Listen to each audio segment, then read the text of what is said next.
Palabras malditas, el cuento. Autor, Richard Guerra. Material con copyright.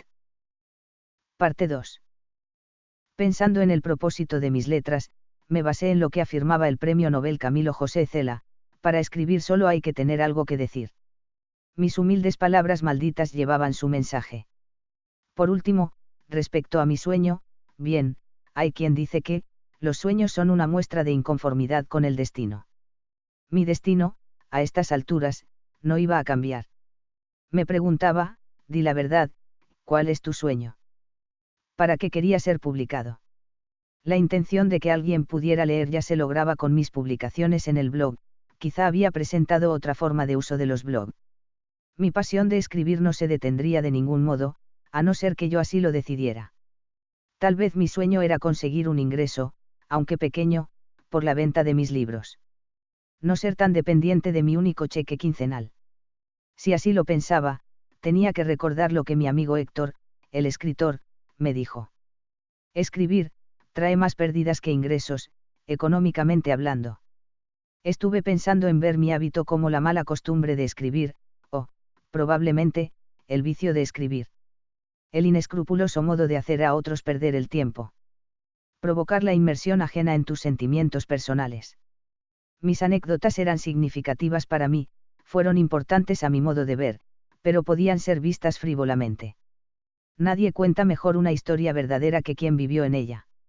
Sin embargo, la misma historia puede carecer de interés para los demás. Entonces ocurrió lo que nadie podía predecir.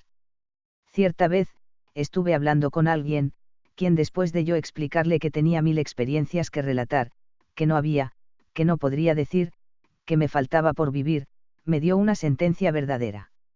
César, se llamaba. Aquel hombre sabía de la superficie y de las profundidades. Has estado en una guerra, me dijo, con su aliento lacerado por el cigarro. No, gracias a Dios, no he estado en la guerra. Guardó silencio. Lo vi mirarme pensando, no sabes nada de la vida. César estuvo en la guerra en África, en Vietnam, en Nicaragua, había cruzado el estrecho de la Florida sin saber navegar. Formó parte del gobierno de un país. Yo era una miniatura, ni la menor comparación. Pero había una diferencia. Él se tragaba sus memorias, es decir, eso creía yo. Después de mucho tiempo sin vernos, la suerte nos puso cara a cara. Nos saludamos afectuosamente, almorzamos juntos, conversamos. Nuestra charla abordó problemas cotidianos, preguntas por la familia, el trabajo, rutina, asuntos ligeros. Nos miramos, en la planicie del silencio. Estoy enfrascado en escribir un libro. Dije al rato. 3 cosas debe hacer el hombre: plantar un árbol, escribir un libro y tener un hijo, recitó él y me animé a seguir. Le conté sobre mi libro. Para mi asombro, mostró un gran interés. Hice lo que ya era un mecánico proceder cuando hablaba de mis textos, le pasé el vínculo a la página. Sorprendido, lo vi hundirse en la lectura. Leía un relato, seguía con el otro, volvía atrás y leía de nuevo, estuvo alrededor de 2 horas ensimismado, leyendo y releyendo sin detenerse. Inaudito. Quien tenía muchísimo que contar, se interesaba en mis cuentos. Al terminar, preguntó si tenía copias impresas. Dije que le imprimiría los textos que él quisiera. Sería mucho pedirte que me los imprimas todos. Dije que no, le pregunté cómo hacérselos llegar. Me dio su dirección. Al despedirnos, César me palmeó en el hombro. En casa voy a continuar leyendo. Yo no salía de mi desconcierto, aún más, ya de lejos gritó. Ten cuidado con tus palabras. Pocos días después, nos volvimos a ver. Por desgracia no traía los textos impresos conmigo, pues no tenía previsto tal encuentro. Sacó un montón de páginas. Yo también tengo esa predilección. ¿Me vas a escuchar? Obvio, dije que sí. Estuvo leyendo largo rato. Según suponía, eran historias de la guerra, de la selva, convivencias con sus camaradas, eran impresionantes. ¿Es ficción?, pregunté. ¿Cómo ficción? ¿Acaso lo que escribes tú es ficción? No, no es ficción, pero tiene modificaciones. No puedo decir que es tal y como ocurrieron las cosas ni que son exactamente esos los personajes. Una diferencia. Escribo ajustado a la realidad. Los míos, son legítimos, auténticos hechos, reales personajes. Puedo enseñarte fotos. Rebuscó en sus cosas. Me mostró fotos de individuos, de celebridades que yo conocía, no personalmente, pero por las fotos en los periódicos, en revistas. Aparecía fotografiado junto a personalidades de la historia de mi país. Retratos de camaradería de la guerra, ocasiones que, incluso, debían estar registradas en medios oficiales, reportes de guerra, documentos por el estilo. Siguió leyendo. Cosas increíbles, aunque ciertas. Cruda dureza. Bombardeos, terrenos minados, fieras, ataques a poblados, técnicas de guerra de guerrilla, muertes, compañeros caídos, que perdían una pierna. Leyó uno parecido a Mis relatillos rosados. Aparecía el amor. Nos reímos cuando se lo hice notar. Sin amor, no hay vida, dijo, es el fundamento de la guerra y la paz, de la vida y la muerte. César era un hombre duro, hecho a martillo y cincel. Un ser de piedra, con el corazón blando. Nos despedimos. Pasé un rato agradable. Cerca de un mes transcurrió. Volvimos a contactar. Le hablé de mi amigo Héctor, el escritor. Lo invité a que nos reuniéramos. César, era un solitario empedernido. Me encuentro con los que han quedado en el camino, afirmó, conversamos, recordamos. Ya lo sabía. Días atrás, en uno de esos momentos en los que me voy del mundo, que mi cuerpo, mis ojos se pierden en la inmaterialidad, vi a mis muertos ir donde los de César a pedirles cuentas. Tratar de aclarar por qué, cuál era el propósito de mezclar dos universos tan distintos. Tuvieron que irse por donde habían ido, pues los muertos de César estaban enredados en una partida de dominó, discutiendo de gallos. Mis palabras me habían dado una tregua, pero era falsa. Aparente inactividad. Estaban planeando una emboscada. Se proveyeron de una nueva habilidad. Los personajes se cruzaban, cambiaban posiciones. Iban de una historia a otra.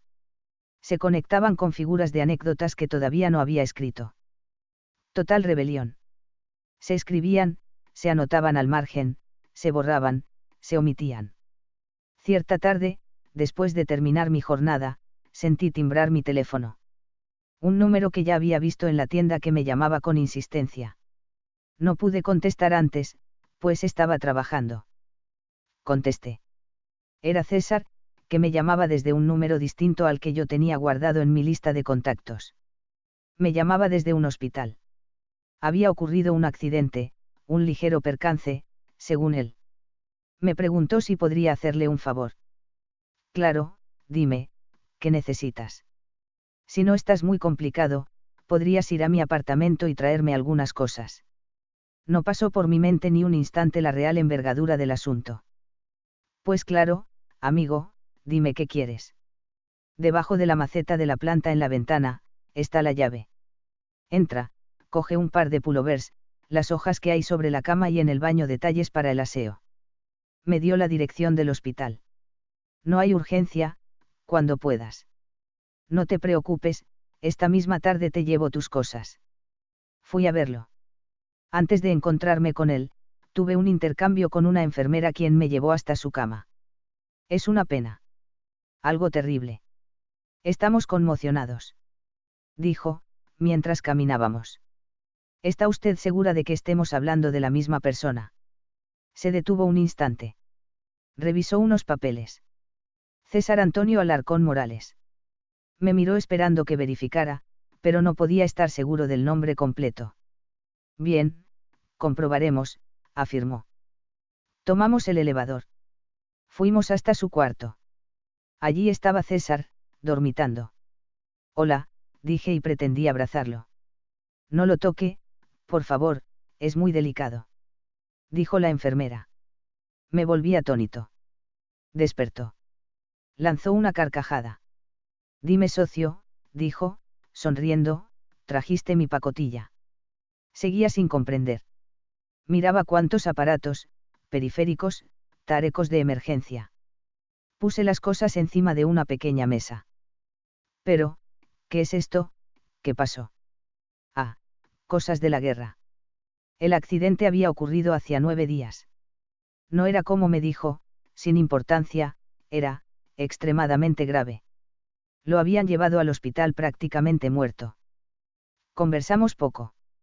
No sabía cómo disimular mi pena, cómo no evidenciar que estaba embobecido por la adversidad. Puse las cosas donde él pudiera alcanzarlas, aunque apenas podía moverse. Al marcharme, vi un ave posarse en su ventana. «¿Ves? Tengo compañía», dijo con asombroso buen humor. Otra enfermera o médico me detuvo al salir. «¿Es un pariente?» «Más o menos. Es probable que no vuelva a caminar». Me marché luego de un pequeño diálogo en el que acordamos que yo regresaría, que antes de venir donde César, me reuniría con ellos y me explicarían específicamente, los pormenores, la verdadera medida de la situación. Volví por el hospital. Según habíamos acordado, me entrevisté con los doctores antes de ir donde César. Fueron claros. Era una especie de paraplegia, posible tetraplegia. La paraplegia es una enfermedad por la cual la parte inferior del cuerpo queda paralizado y carece de funcionalidad. Normalmente es resultado de una lesión medular, como en el caso en cuestión, o de una enfermedad congénita. Si los brazos se ven afectados también por la parálisis, en lo que podía devenir el caso, la enfermedad se nombra tetraplegia. Me dieron otros detalles, sin embargo este era el resumen, aproximadamente. Me marché del hospital luego de conversar con los doctores y ver a mi amigo, al que no le hablé de dicha conversación. Caminaba hacia mi auto y pensaba en la vida. Impredecible, voraginoso camino unidireccional marcado por el paso del reloj. Escapas de las duras, te rinden las ligeras, imprevisible. Un sol de plomo caía sobre la ciudad, arrancando humo del asfalto, aplastando los anhelos de la gente. Visité a mi amigo 2 o 3 veces en la semana. Lo ayudaba a afeitarse, le contaba sobre mi fastidioso litigio con las rebeldes palabras malditas. Le contaba cómo las sacaba del bolsillo viéndolas retorcerse, trataba de desenroscarlas de los diálogos habituales. Discutíamos referente a su eterno acompañante de la ventana, un halcón o un águila calva. A César, lo llevaban y traían de una sala donde le proporcionaban medicamentos, tratamientos. De su cama recogí las hojas que me pidió. Eran cerca de las 12 de la madrugada. La mañana siguiente debía comenzar temprano. Había que dormir. Tiré las cuartillas sobre la hierba, las miré por última vez. Empezó una brisa húmeda, fría, que me forzó a refugiarme en la habitación dejando a las llamas hacer lo que debían hacer, lo que estaban obligadas a cumplir y no cumplieron. Nunca podré saber si vivo en el mundo que vivo, si puedo borrar lo que quisiera borrar. Datos, recordatorios, archivos de notas, los borradores, desaparecieron. Cubiertas, escondidas bajo la techumbre chorreante, en sus míseros pliegos paganos, allí estaban, indiferentes, sanas al desastre. El fuego lo había consumido, lo devoró brutalmente todo, menos, mis palabras malditas. Fin.